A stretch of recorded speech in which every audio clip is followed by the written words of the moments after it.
দেখেন এখন পরিবর্তনটা কিভাবে করবেন, ডিরেক্ট স্পিচ থেকে ইনডিরেক্ট স্পিচে পরিবর্তনটা কিভাবে করবেন, খুবই সহজ। দেখেন কিভাবে পরিবর্তনটা করতে হয়। আমরা রিপোর্টিং ভার্ব কথাটা জেনেছিলাম, রিপোর্টিং ভার্ব কথাটা জেনেছিলাম। রিপোর্টিং ভার্ব আর হচ্ছে reported speech, reported reported speech, reported speech. এখন এই রিপোর্টিং ভার্বটা যদি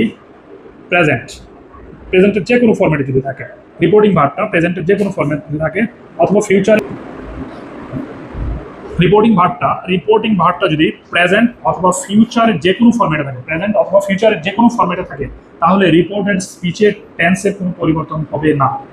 রিপোর্টেড স্পিচের টেন্সের কোনো পরিবর্তন হবে না, শুধু পার্সন পরিবর্তন হবে, টেন্স পরিবর্তন হবে না, টেন্স পরিবর্তন হবে না,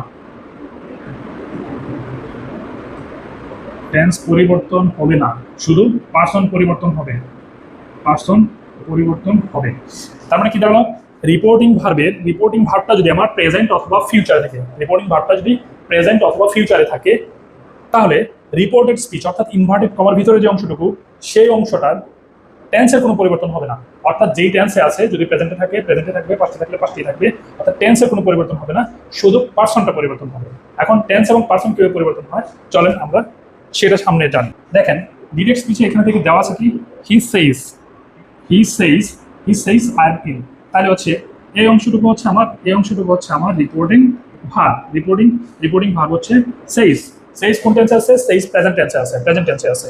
তাহলে রিপোর্টেড স্পিচ আমার এই অংশ হচ্ছে রিপোর্টেড স্পিচ। তাহলে রিপোর্টেড স্পিচ এটুকু টেন্স পরিবর্তন হবে না, অর্থাৎ আই এম ইল এটা প্রেজেন্ট টেন্সে আছে, প্রেজেন্ট টেন্সেই থাকবে, টেন্সটা পরিবর্তন হবে না, শুধু পার্সনটা পরিবর্তন হবে। তাহলে হি সেইস আই এম ইল, তাহলে দেখেন হি সেইস, তারপরে একটা দ্যাট যোগ করতে হবে, চেঞ্জ করার জন্য একটা দ্যাট যোগ করতে হবে, দ্যাটটা যোগ করেন, হি সেইস দ্যাট।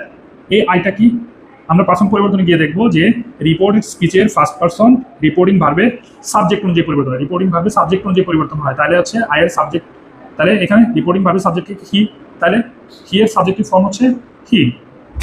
তাহলে then that he, a I means হচ্ছে হি, আইটা হি কি কাউন্ট করছে, সুতরাং আই মানে হচ্ছে হি যেহেতু হি এর পরে ইজ, তাহলে is in, he is in.